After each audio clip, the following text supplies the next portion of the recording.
In 2010, 10 children climbed onto a school bus for a field trip. They never came back.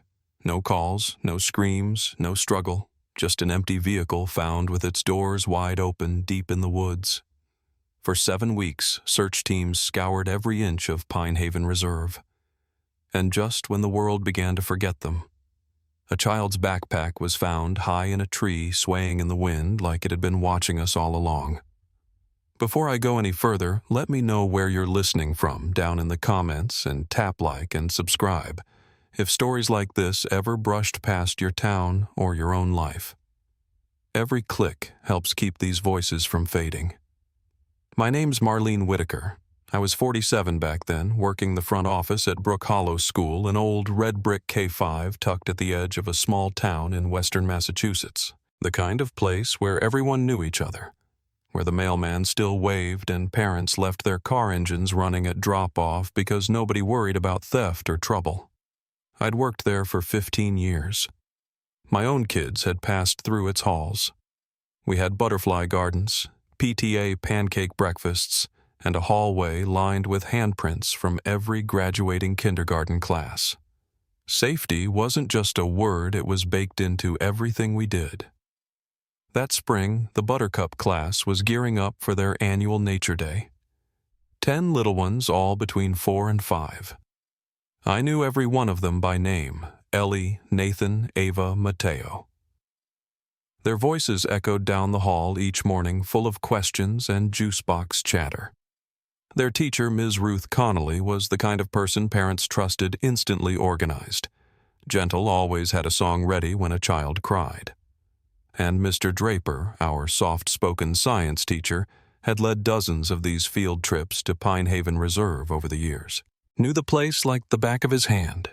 The morning of May 4th started like any other. Ms. Connolly was out front with her clipboard, her long braid tucked under a sun hat. Mr. Draper loaded up a crate of magnifying glasses and trail maps, and Dina Morales, one of the moms, had offered to chaperone. Her daughter Anna clung to her leg in line, shy but grinning. I checked the weather that day. 66 degrees and breezy. Perfect. I remember standing by the office window as the little yellow bus pulled out of the lot, turning left toward the woods. I didn't know it then, but that was the last time anyone at Brook Hollow saw them. The first half of the day passed like usual. Lunch deliveries, a scraped knee in the third-grade hallway, a staff meeting about printer toner. But around 3, I got a call from one of the parents, Caleb's mom, asking if the field trip had run late. Her husband was waiting in the pickup line. The bus wasn't back yet. That wasn't alarming at first. Maybe traffic. Maybe they stayed for an extra story by the creek. But by 3:20, 3 more parents called. At 3:40, I tried both Ms. Connolly's and Mr. Draper's phones. Straight to voicemail. When Principal Haley stepped into the office and asked if I'd heard from the field group, her voice was tight, but she was still calm. She told me to call the preserve's ranger station. I remember the sound of my fingers on the keypad too loud against the office quiet. Then came the moment. The one that shifted the ground under my feet. The ranger on duty said no school group had checked back out. The last signature in the trail book was Brook Hollow School Buttercup class, logged at 9:56 a.m. Nothing after that, just a line of ink, and then nothing. The ranger's voice didn't change when he told me they hadn't signed out. That's what got me. No urgency, no alarm, just a quiet fact on the other end of the line. The Buttercup class had checked in at 9:56 that morning, but there was no second entry, no exit. I thanked him, hung up, and stared at the phone in my hand like it might ring again and undo what he'd just said. When I told Principal Haley, she pressed her lips together and walked out of the office without a word.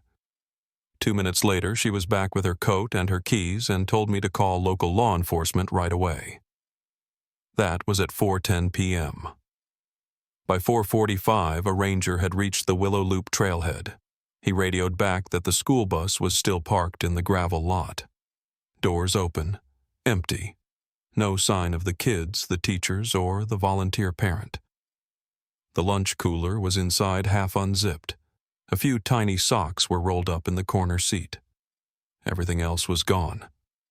The ranger followed the path to the first fork. Nothing. He checked the picnic area near the creek. Still nothing. That's when the sheriff's department was called in. And by the time the sun began to dip behind the trees, the trail was flooded with deputies, paramedics, and a full search and rescue crew from the next county over. The first thing they did was seal off the preserve. Anyone still in the woods was escorted out. A line of yellow tape went up across the entrance road. Reporters hadn't arrived yet. Neither had the helicopters. It was still just us, the staff, the parents standing in small knots outside the school, clutching phones that didn't ring, blinking hard when a car pulled in, hoping it was them. That night, the air turned cold fast. It always did in May. I remember watching the searchlights sweep back and forth across the trees while they brought in the first team of dogs. They followed the trail about 2 miles in before freezing up, whining low, and refusing to go any further. That was the first hour. After that, it all blurred together. Deputies with thermal scopes. Volunteers combing the woods in pairs, calling out names until their voices cracked. A firefighter slipping and twisting his ankle near the ravine. Nothing found. No footprints, no clothing, not even a dropped toy or juice box. And the silence, it wasn't just quiet. It was wrong. You could hear boots crunching over leaves, but not much else. No wind. No birds. Even the insects had gone still. One of the older deputies, a man who'd done this for 30 years, said later it was the eeriest search he'd ever worked. He said it felt like the forest was holding its breath. Back at the school, the pickup lane was still full. Some of the parents refused to leave even after the second notice went out. Ms. Haley and I stayed until nearly midnight, calling every number we had, printing out class rosters, and preparing statements for the news crews that would surely be there by morning. I kept hoping it was all a miscommunication, that they'd gone off trail and gotten turned around, that someone had found them and taken them to a ranger post we didn't know about. But as the hours dragged on and no group came walking out of those trees, that hope began to thin out into something colder. By morning, the entire perimeter had been mapped out. Every marked trail, every offshoot, every cave crevice and riverbank within a 5-mile radius. The first chopper went up just after sunrise. Dogs came from 2 counties over. Drones were deployed. The command center set up a folding table and a whiteboard under a green tarp where they tracked areas covered and coordinates flagged for follow-up. The parents were moved to a conference room inside the school and told not to speak to reporters. That second day, around late afternoon, one of the volunteers found something barely visible stuck in a low bush near the edge of the western trail.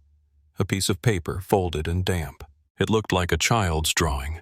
Smiling stick figures, a sun with big yellow rays, a bird. At first we thought it was a coincidence. Maybe it had blown in from another group. But then they found another, and another. Each one spaced just far enough apart to make a trail. The drawings were simple, done in crayon. Most were happy scenes.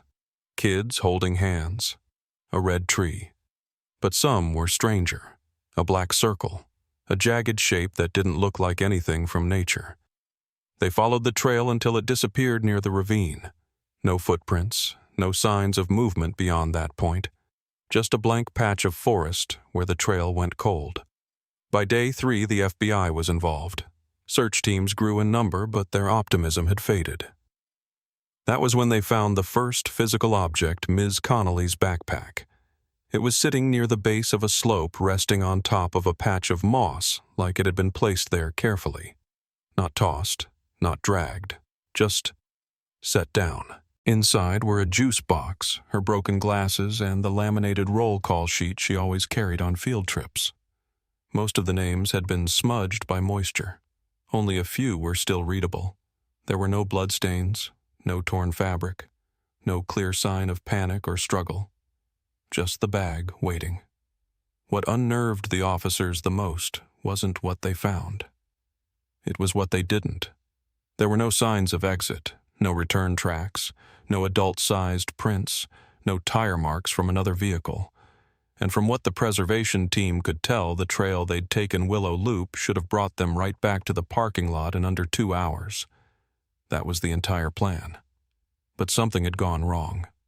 And whatever it was, it left behind no trace but silence. That night, the theories began. First, it was an accident. Maybe they'd gotten lost and were still out there. Then the idea of a mass abduction began to surface. Some even wondered if the group had fallen into one of the old wells rumored to dot the area. The forest had layers of history, some of it never mapped. Underground tunnels, forgotten cave systems.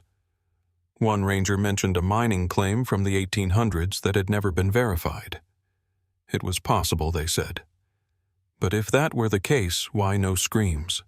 Why no sound at all? I don't remember when I first heard someone use the word taken, but I remember how it felt, like a shift in temperature, a door closing in your chest. Most people didn't want to believe it. They clung to the idea of rescue for days, even weeks. But the forest never gave back what it took. It would be 7 weeks before we got another sign. And when it came, it didn't answer anything. If anything, it deepened the mystery, because the first thing they found wasn't a child. It was a backpack, pink, torn, hanging 30 feet up in a tree, swaying softly where no child could have ever climbed.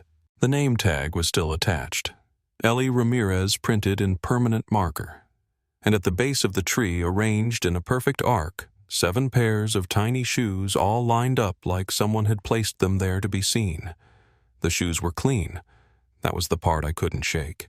7 tiny pairs all lined up beneath that tree like someone had set them there for a reason. No dirt, no pine needles, just soles turned outward and laces neatly tied. We didn't know whose they were at first. No names, no tags, but the sizes told us enough. Ellie's name was still on the backpack up in the branches, but there were 10 children on that trip. 7 pairs of shoes meant 3 were missing, or spared. Or maybe it meant nothing at all. Nobody said it out loud, but we all saw it. 7 shoes, not 10. The clearing where they were found was off-trail deeper into the woods than the kids should have gone. You wouldn't end up there by accident, not with a guide like Mr. Draper. There was no footpath, no markers, and the forest got denser the closer you got. I remember one of the deputies saying it felt like the whole place had shifted around them, like the terrain didn't match the maps anymore. They brought in another drone team that week, this one with better thermal imaging, longer flight time, but the scans turned up nothing. No signs of movement, no heat signatures, just a canopy of branches and cold ground. People started talking then. Not just the families, but everyone. Teachers, board members, the older folks who'd lived near Pine Haven their whole lives. One of the school janitors told me he remembered a case from the 70s, 2 teenagers who went missing in the same reserve. Supposedly found days later wandering barefoot with no memory of how they got there. The records didn't say much, just disoriented and exposure. And maybe it had nothing to do with this. But when 10 children disappear without a sound, people start reaching for anything that might fit. The official line from the sheriff's office didn't change. They called it an active, ongoing search, but the tone shifted. You could hear it in their voices during press briefings. Hope drained out of them, replaced by a sort of clinical distance. They reviewed known persons of interest. They re-interviewed anyone who'd worked at the school in the last 5 years. They ran background checks on all parents and volunteers, including Dina Morales. Nothing turned up. Not a custody dispute, not a disciplinary issue, not a red flag in any direction. It wasn't just that they didn't have a suspect. They didn't have a single working theory that held water for more than a day. Still, people tried to help. One of the middle school teachers, Mr. Canley, I think, set up a community database to track search progress and sightings. Volunteers used it to mark off sections of trail they'd walked, items, recovered times, and dates. For a while, it helped folks feel like they were contributing. But then entries started popping up that didn't make sense. Reports of children seen near the highway. A woman claimed she heard singing in the woods around 3 a.m. Another swore she saw movement behind her barn on the edge of the preserve, small figures moving in pairs. Each one was dismissed after investigation. No footprints, no evidence, just stories. I think the worst part came about 3 weeks in when rumors began to turn inward. People started pointing fingers. Not strangers anymore, friends, neighbors, even family. Someone leaked that Mr. Draper had left the group briefly during the hike, that he'd gone ahead to check a trail marker while Ms. Connolly stayed with the children. The time he was gone changed with every retelling. 5 minutes, 10, 15. Then came the whispers that he hadn't wanted to go on this trip, that he'd been distracted in the days before, that he'd asked for the loop trail specifically even though another route had better visibility. When I heard that last one, I remember sitting back in my chair at the front desk and just staring at the framed photo of the Buttercup class still hanging near the copier. 10 little faces smiling, dressed like bees for spring play. I'd helped cut out the wings. I couldn't picture Louis Draper hurting any of them. But I also couldn't say for sure what he was thinking that day. No one could. Ms. Connolly's family stayed quiet through most of it. Her younger sister came by the school once to pick up a few of her things. She didn't speak much, just packed the box, left the roll of masking tape behind, and walked out without saying goodbye.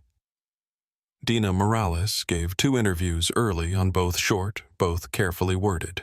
She said she'd stepped away to help her daughter with a scraped knee, that when she looked back up, Ms. Connolly was laughing with the children near the creek, and Mr. Draper had already gone ahead. When she turned around again, they were gone. All of them. By week 4, the national media had moved on. A celebrity trial, a tornado out west, there was always something else to fill the airwaves. But in town, the story never left. People kept their porch lights on, left toys at the edge of the woods. The grocery store started printing missing posters on the backs of receipts. And still not a single person, not one, reported hearing a scream. You'd think 10 kids disappearing would leave behind chaos. Torn branches, drag marks, something. But it was the opposite. The ground stayed smooth. The birds stayed quiet. The only sign of movement came one morning when a neighbor's trail cam caught a strange flicker of motion at the preserve's southern border, just before dawn. No shape, no clear figure, just a distortion, enough to raise questions but not answer any. Around that same time, someone started leaving drawings near the school gates. Slipped under the chain-link fence at night. Same crayon colors, same sun and trees and stick figures. Most were generic, but 2 of them showed something different. A circle of shoes beneath a tree, a backpack hanging in the branches. Someone had either seen the clearing or had been there. That week, the sheriff's office upped patrols and added new security cameras around the school. Not because they expected the children to return, but because no one could explain who was leaving those pictures. Whoever it was, they never got caught. Never left prints. Never triggered a motion light. Just paper folded in half, left flat on the asphalt like a note that didn't want to be read out loud. By the end of May, the search command tent was scaled back. The whiteboard taken down. Volunteers sent home. I remember standing by the office window again, watching them load up the last of the equipment. I counted each van as it pulled away, thinking about the bus that never came back. Thinking about the roll call sheet, the laminated one with 10 names and only 7 pairs of shoes. And then one morning, just before the last search drone went up, a ranger found something buried near the base of a ridge. It wasn't new. It had been there a while, covered in leaves and soil and time. It was a scrap of cloth, bright yellow, the kind of fabric used for the field trip vests we kept in the supply closet. And on the corner, stitched in black thread, was the name of a boy from the Buttercup class. A name we hadn't spoken in a few days. Not because we'd forgotten, but because we didn't know how to say it anymore. Not without wondering who was still listening. I don't remember how long I stared at that scrap of fabric before picking it up. It was small, just a corner frayed at the edges, stiff with dampness and age. Bright yellow still holding color through the dirt. The kind of vest we used to send kids out in when they took field trips near traffic or crowded areas. It had been part of a set 20 or so folded neatly in a labeled bin. We'd use them on park days, nature walks, even fire drills. I turned it over in my hands, and there it was, black thread stitched carefully across the inside hem. Tommy DeLeon. He was one of the younger ones, only 4. I remembered his mother dropping him off that morning, crouching beside him to adjust the straps on his backpack, whispering something that made him laugh. And now, here was his name folded in half under a ridge of wet soil halfway up a forest slope that wasn't even supposed to be part of the trail. When I handed it over to the sheriff's team, they logged it as physical evidence but didn't say much else. They'd stopped offering comfort by then. Everything was just procedure. Measured, recorded, filed. But I could feel it rattled them. Something about the location, the elevation, the way the soil had settled around it.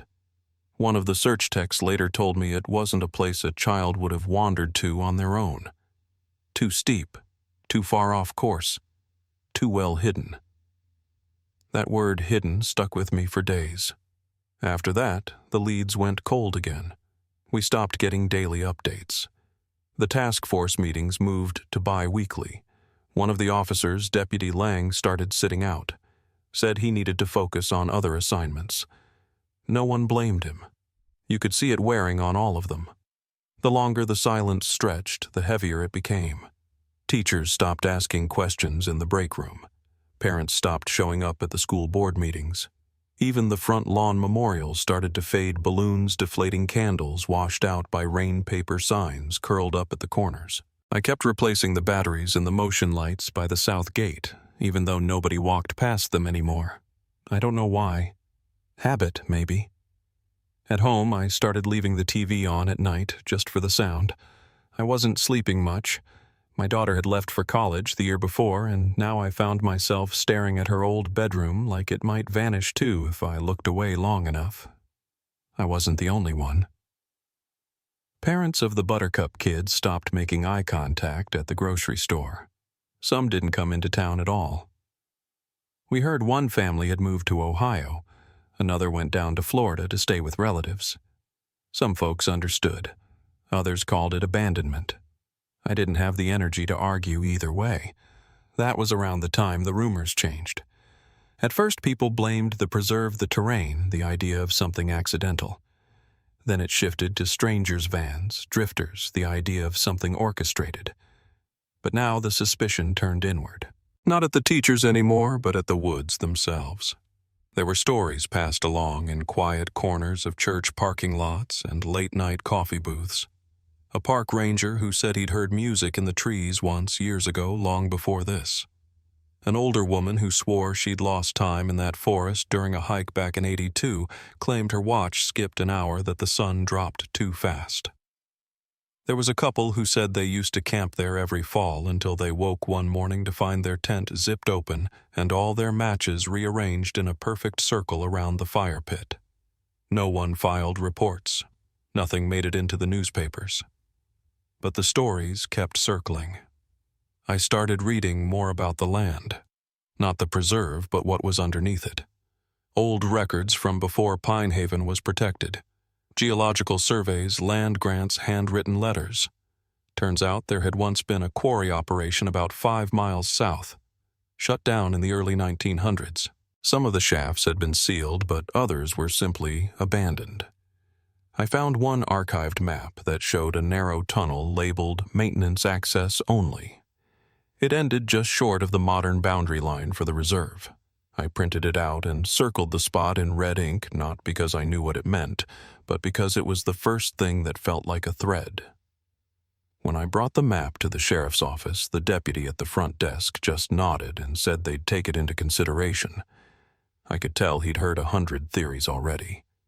But later that week, I noticed a crew of 3 unmarked SUVs parked near the old fire road that ran behind the preserve.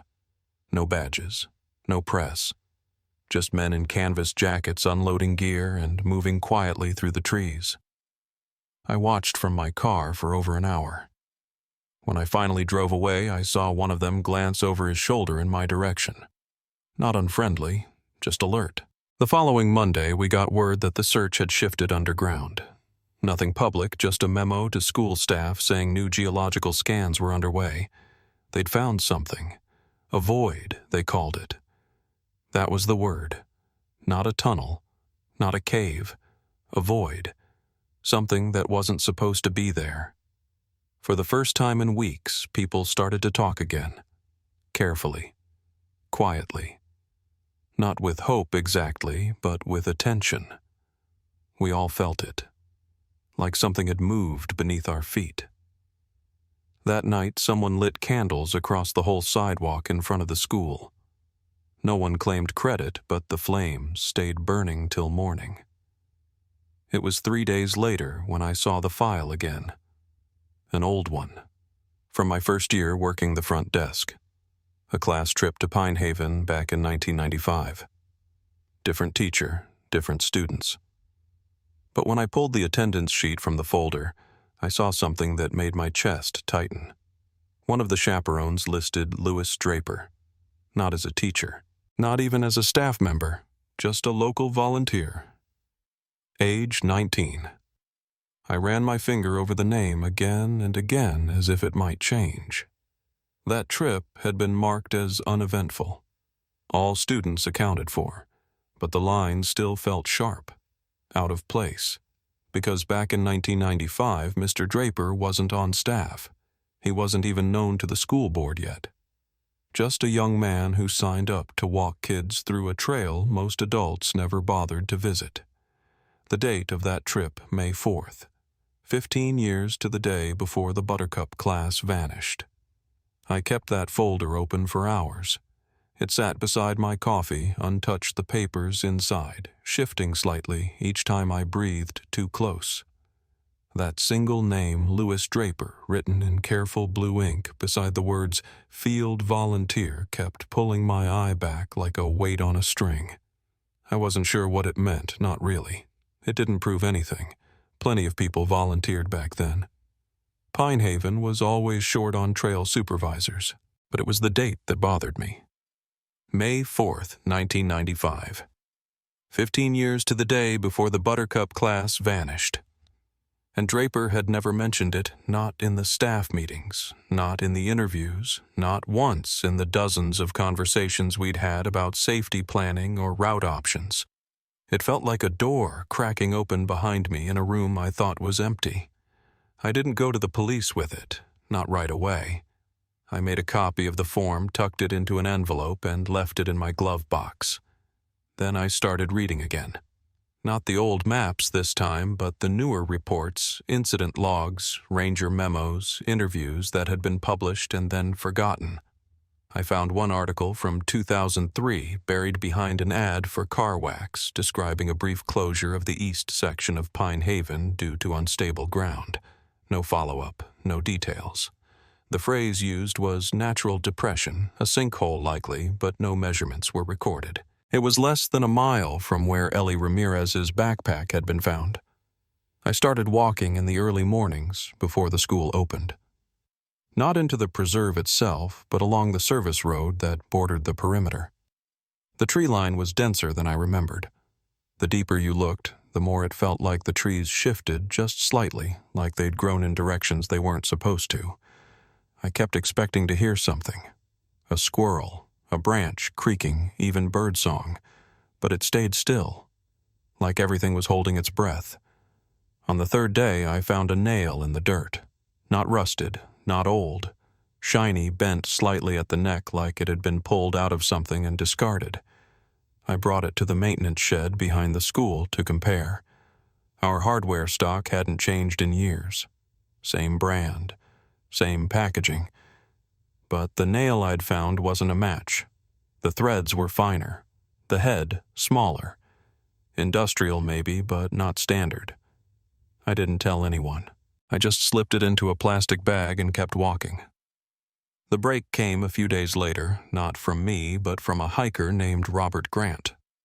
He wasn't local, just passing through on a photography trip, according to the report. He'd gone off-path deeper than posted signage allowed, looking for fog light through the pines.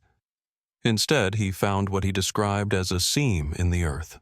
Not a cave, not a hole, a split, hidden under moss and roots barely wide enough to see. He called it in because of the smell, something faint but wrong, like wet metal and ash. Within 24 hours, the Forest Service taped off the area. Within 48, unmarked trucks started arriving from out of state. We weren't given access, not even the sheriff's office, not fully. But I knew someone on the cleanup crew, an older man named Travis, who used to do fire line checks back in the 90s. He told me over coffee that what they found wasn't natural, not entirely. The cavity beneath the ground was carved straight lines, smooth walls, tool marks that didn't match any modern equipment. The air inside was stale, but breathable. And at the base of one corner, someone had arranged stones in a circle flattened in the center like a platform. There were markings on the walls, not symbols exactly, more like scratches made in repetition. Lines stacked over lines until the grooves sank a quarter-inch deep. They found fragments too small. Fabric pieces, a cracked button, and what looked like part of a child's lunchbox hinge.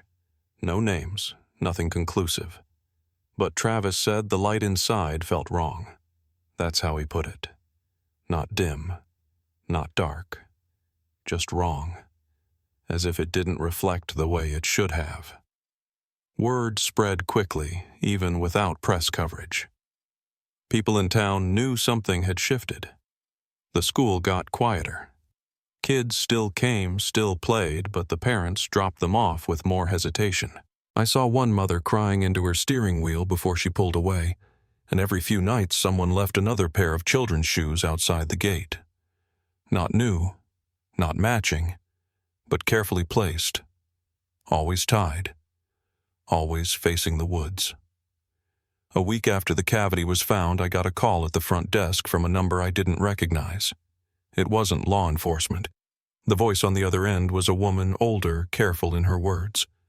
She said she used to work in intake for a private rehabilitation center in Vermont. No longer in operation. Shut down sometime in 2008. She didn't give the name, but she asked a question. Did we have any records of a man named Louis Draper applying for substitute teaching roles before 2004? I said no, that he hadn't been hired until 2006, and even then, only part-time. She went quiet.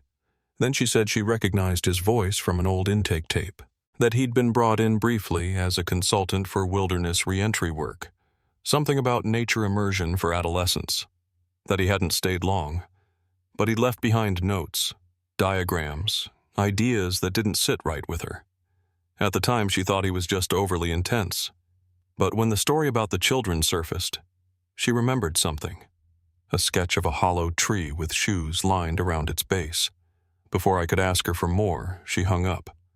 The number was disconnected when I tried to call back. I printed the call log and wrote the time down in my planner. No one else was in the office that day. No one else heard. That night, I went back through the school's archived newsletter submissions, the ones parents and staff sent in each month with photos, event blurbs, poetry from the kids. I found something odd in the May 2010 draft folder, an entry from Draper that never made it into print. It wasn't a lesson recap or student spotlight. It was a short paragraph about the purity of stillness and how certain environments erase the concept of time for children. At the bottom was a quote attributed to no one. The closer they get to forgetting their names, the easier it is to keep them. I don't know if anyone else ever saw it, but I kept a copy, folded it once, and slid it into the back of my daily log between the substitute schedule and the visitor badge records. The next morning, I arrived at school to find the door to Draper's storage closet ajar. It had been locked since the investigation began. But now the latch was cracked. One hinge splintered inward. Inside, everything looked untouched. Maps, rolled tight field kits, stacked neatly. Red and yellow trail markers bundled with rubber bands. Except for one thing. A folded note slipped between the first aid kits on the top shelf. On the outside, written in black ink, was a child's name I recognized. Anna Morales. And inside, scrawled in uneven handwriting, were 3 words. You're almost out. The note wasn't folded neatly.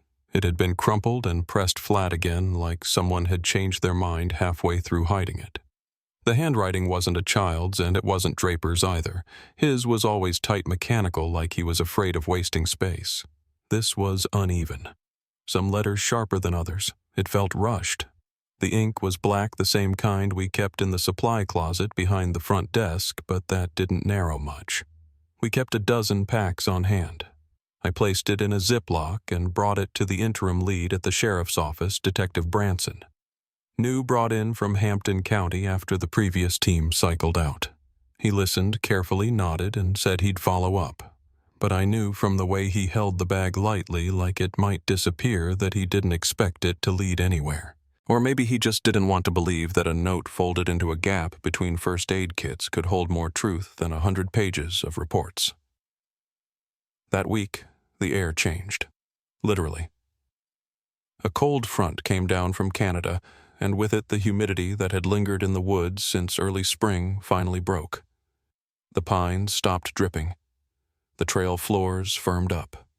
For the first time in 2 months, you could smell dry dirt instead of wet leaves. Search teams moved farther into the preserve, this time not looking for clues.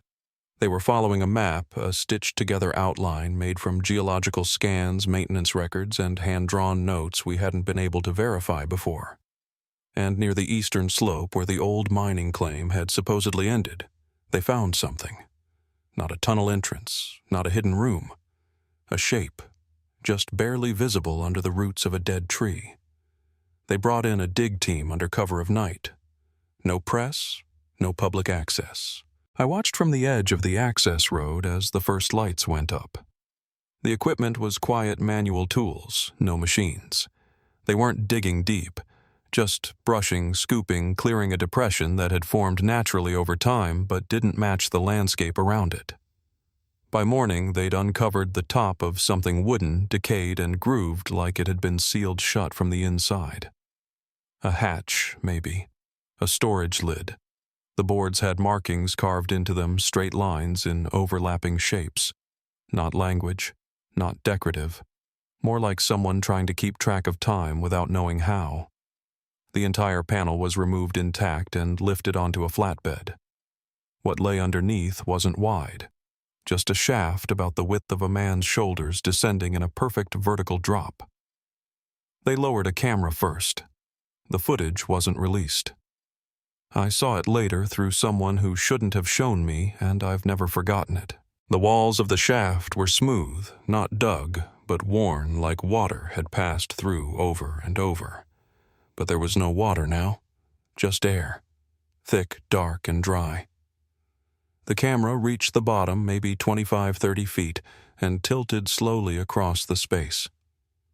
It wasn't large, but it wasn't empty either. There were drawings on the walls, done in crayon, reds, blues, yellows, faint but intact. One showed a sun with arms. Another showed 10 stick figures, all with names written under them. Not all were legible, but I saw Caleb and I saw Ellie. The other shapes didn't make sense. One looked like a tree bending sideways. Another looked like a circle with legs. At the far end of the chamber there were blankets, small ones printed with cartoon frogs and stars. There was a lunchbox pink with a missing zipper, a sock. No sign of people, no sign of movement. But they'd been there.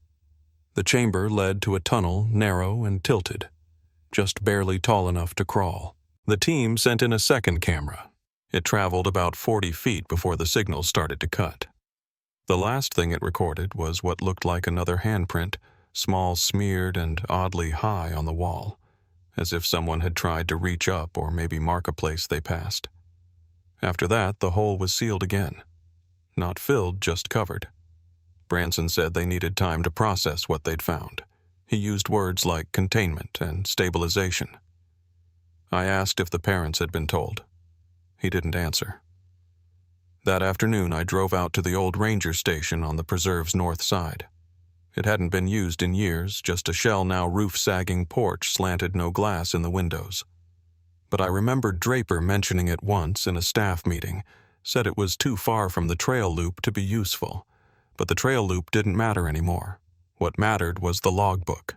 Every group that entered the reserve had to sign in. And when I pushed open the door to the station and stepped inside, there it was still on the desk, warped and spotted from weather but legible. The last page had the entry from the Buttercup class. May 4th, 2010. 10 names. 1 teacher, 1 chaperone, 1 guide. Louis Draper.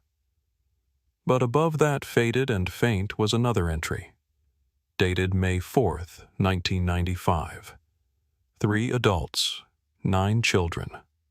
No class name, no school listed, just the initials WP under the group line. The handwriting was familiar, not Draper's, but someone else's. I flipped back 5 more pages and there it was. Again, WP. Logged the year before, same date, same vague details. I took a photo and left. I didn't call Branson. I didn't tell the school. I went home and laid the printout next to the newsletter quote I'd found in Draper's folder. I looked at the words again. The closer they get to forgetting their names, the easier it is to keep them. That night, I couldn't sleep. Around 2 in the morning, I stepped outside just needing air. The wind had picked up. The trees were moving in that slow way they do when the weather shifts, no sound, just sway. But in the stillness, something caught my attention. Down by the sidewalk, just past the front gate, a light flickered. I walked toward it, slow, cautious. It was a candle. Someone had lit a single candle and placed it beside a shoe, tiny pink with the laces untied. There was no note, no sound, just the candle burning steady in the windless dark. I stood there for a long time, long enough to hear a car engine start somewhere in the distance, long enough to feel the air change again. And when I finally turned to go back inside, I saw something drawn in the dust on my mailbox.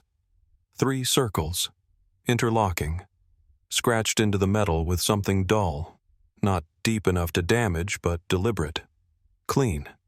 I didn't touch it. I just watched the lines until the candle burned out.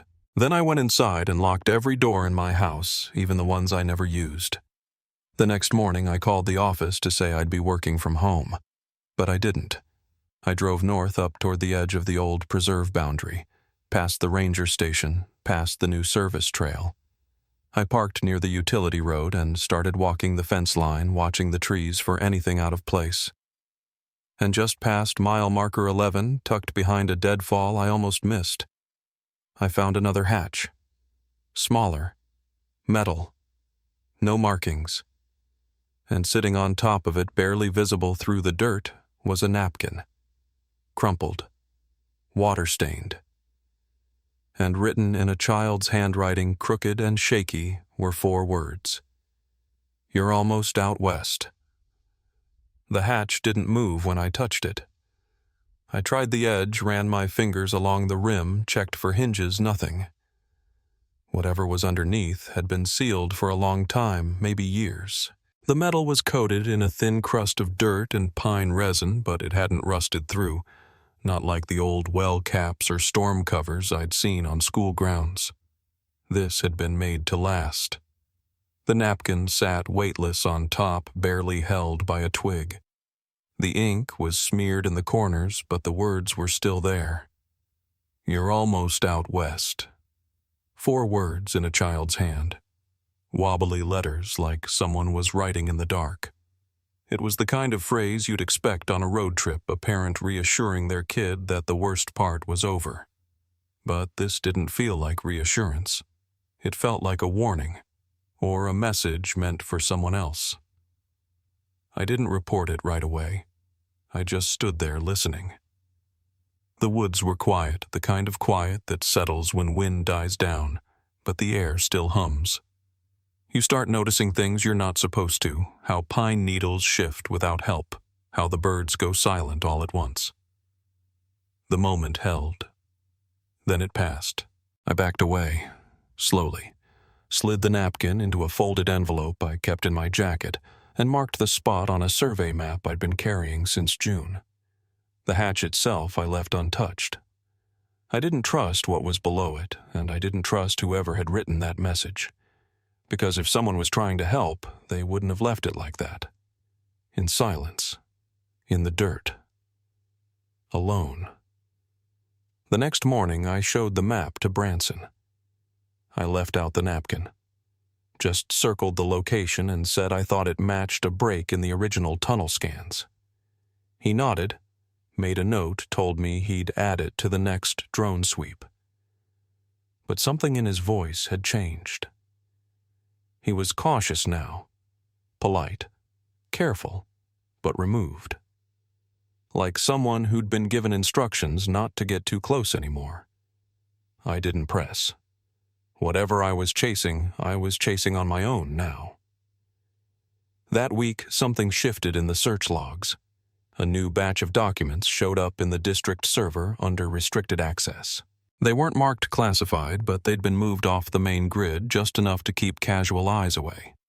I found them through a shared archive the IT coordinator forgot to lock. It was footage, trail cams, dozens of clips from the deeper sections of Pinehaven compiled over the course of 7 weeks. Most of them were empty. A few showed deer one caught a bobcat near the creek bed. But one file 117 was different. It was dated May 17th, 2 weeks after the Buttercup class went missing. The angle was off-center like the camera had been bumped.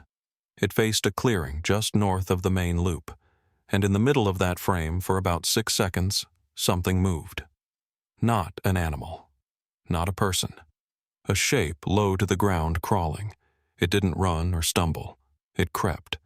And just before it passed the camera's edge, it stopped, turned, and tilted upward like it knew it was being watched. I replayed the frame 3 times. There were eyes. Human eyes. Too wide. Not blinking. I couldn't make out the rest. Hair dirt, maybe a torn sleeve, but the eyes were enough. They'd looked directly into the lens. And then vanished. I saved the clip onto a flash drive and didn't tell anyone. Not yet.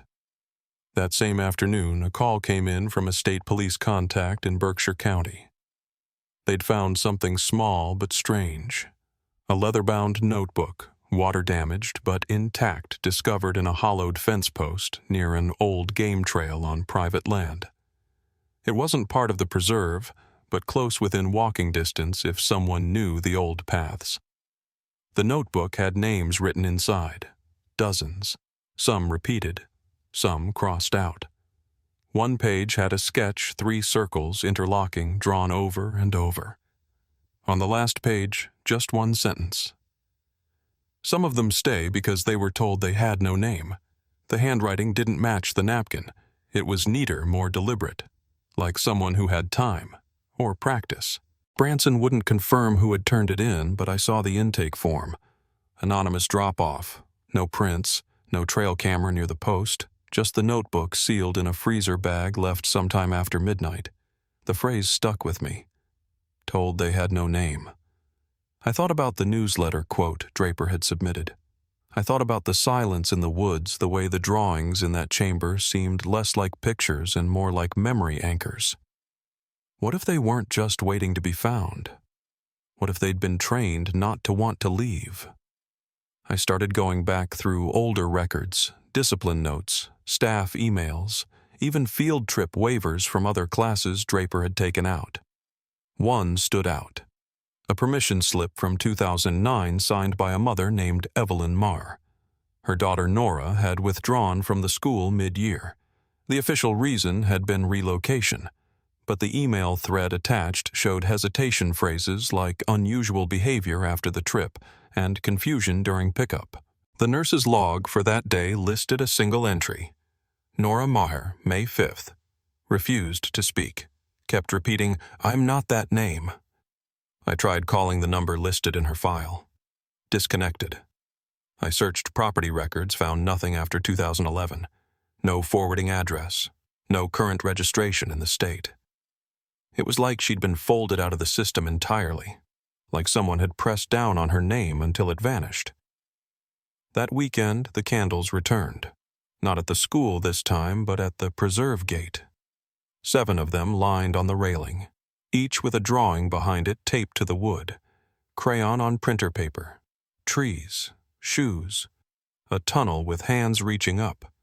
They were taped too high for a child to place.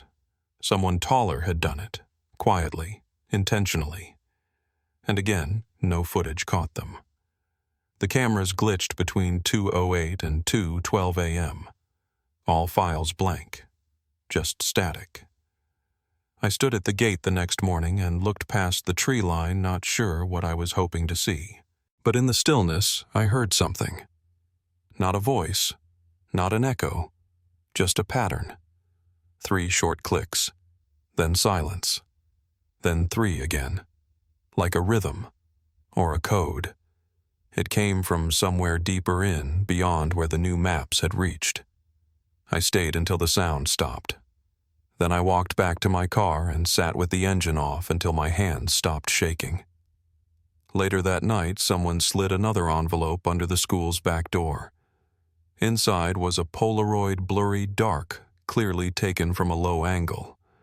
But it showed something unmistakable. A shoe. Pink, small. And behind it a pair of hands reaching up through loose boards. One hand open, one holding a bracelet. I flipped the photo over. No note, no date. Just one word written in pencil, Ellie. The photo felt warm in my hand, though I knew that wasn't possible.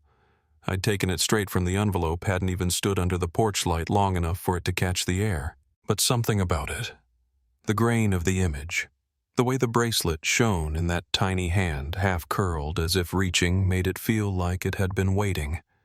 The name on the back wasn't printed or typed, just Ellie penciled in with careful strokes like someone didn't want to press too hard. I didn't sleep that night. I left the lights on in the front room and sat by the window until morning, watching the driveway, waiting for movement that never came. I knew something was about to shift. It wasn't a feeling. It was structure. The silence had been holding for too long, and things that are meant to stay hidden only stay hidden until someone makes a mistake. Branson came by just before noon the next day. He didn't have a warrant, and he didn't ask questions, not at first. He just stood on my porch, hands tucked into the edges of his coat, and asked if I had time for a walk. I said yes. We drove in his unmarked SUV windows down No Music. He didn't say where we were going. About 10 minutes into the drive, he finally spoke. Said there had been a tip, not one of the usual ones. This one came from within. Someone on the original federal response team, now retired, had reached out with an archived map and a file reference that wasn't supposed to exist. The document itself was gone, but the code stamped on it traced back to an inventory transfer made 15 years ago. Camp gear, folding cots, ration packs. The shipping destination was Pine Haven, but not to the preserve.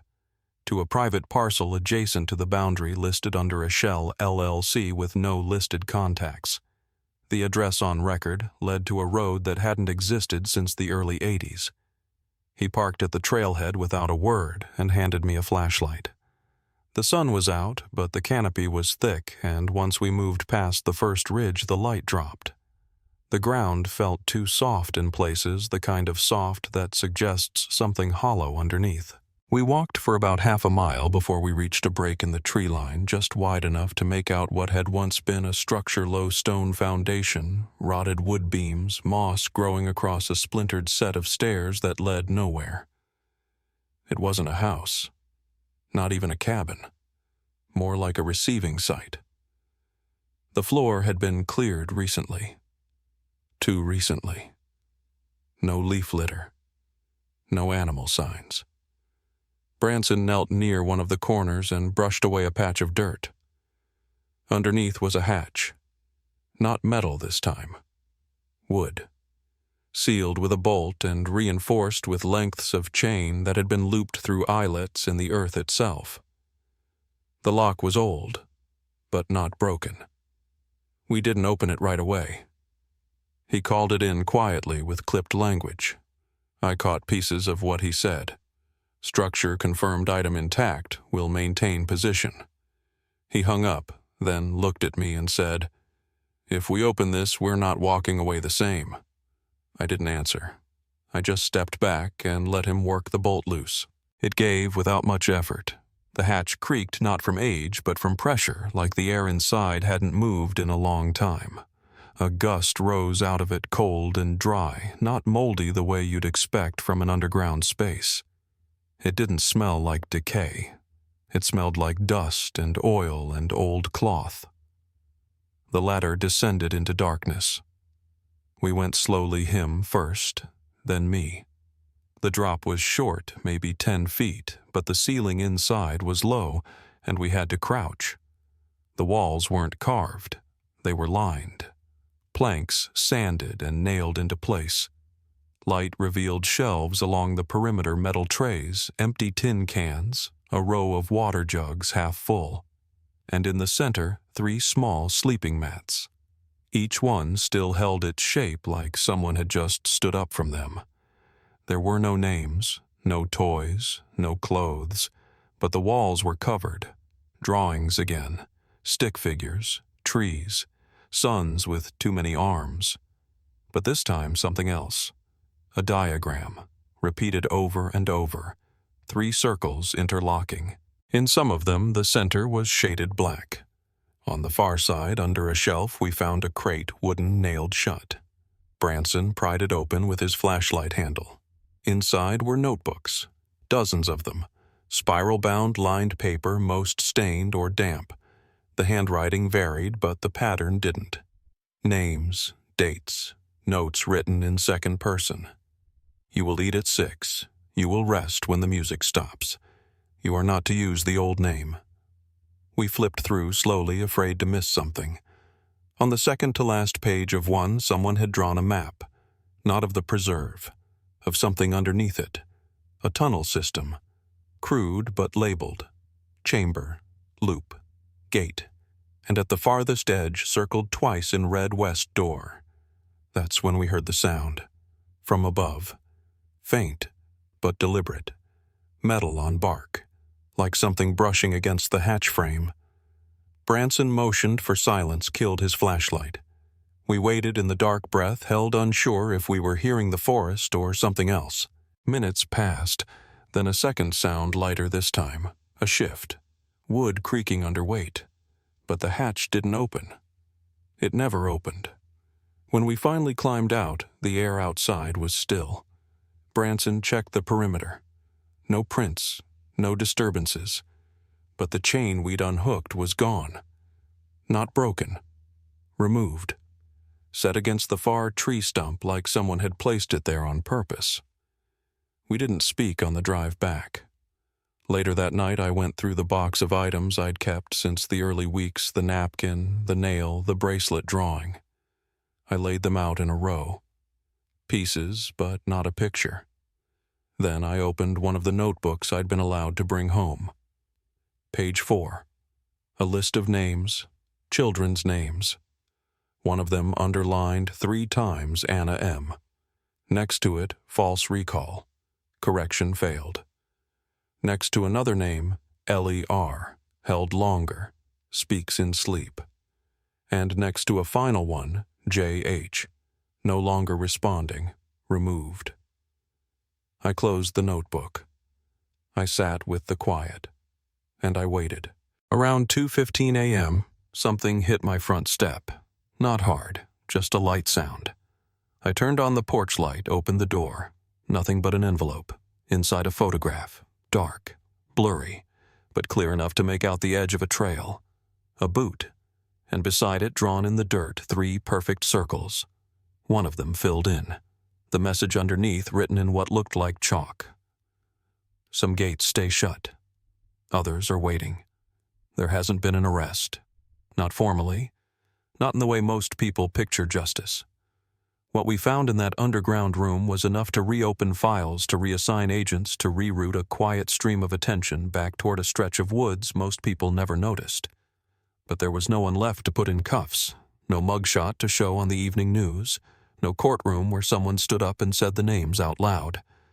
What we have are traces, a map drawn by someone who may no longer exist, a list of children with only initials, and a photograph that still makes the back of my neck tighten when I look at it, because the dirt those circles were drawn into had been dry and recently disturbed. The files were consolidated into a federal working group last I heard, and Branson was reassigned to something higher clearance. We still talk now and then, not about the case, not directly, but in the way people do when they've seen something they can't unsee. He sent me one last photo months later without a caption, just a rusted gate chained shut somewhere in the high desert. I never asked where. The families were never contacted formally. There wasn't enough to constitute official closure. But I made a choice not to wait for permission. I reached out to Ellie's mother first quietly through someone she used to work with. I didn't show her everything, just one drawing. A sun with 10 arms and a name beside it spelled out the way only a child could write. She looked at it for a long time and said, "That's her handwriting. That's how she wrote E's when she was little."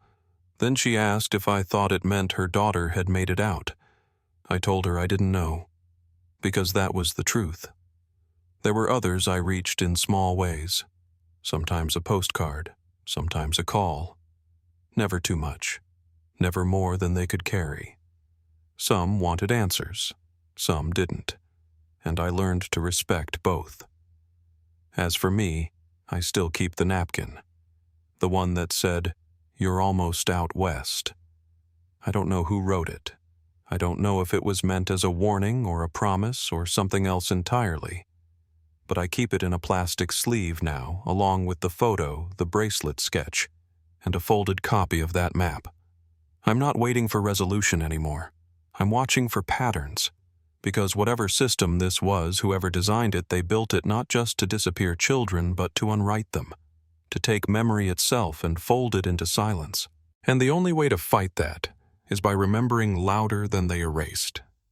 If you've listened this far, thank you. I know these stories don't sit easy. They're not meant to.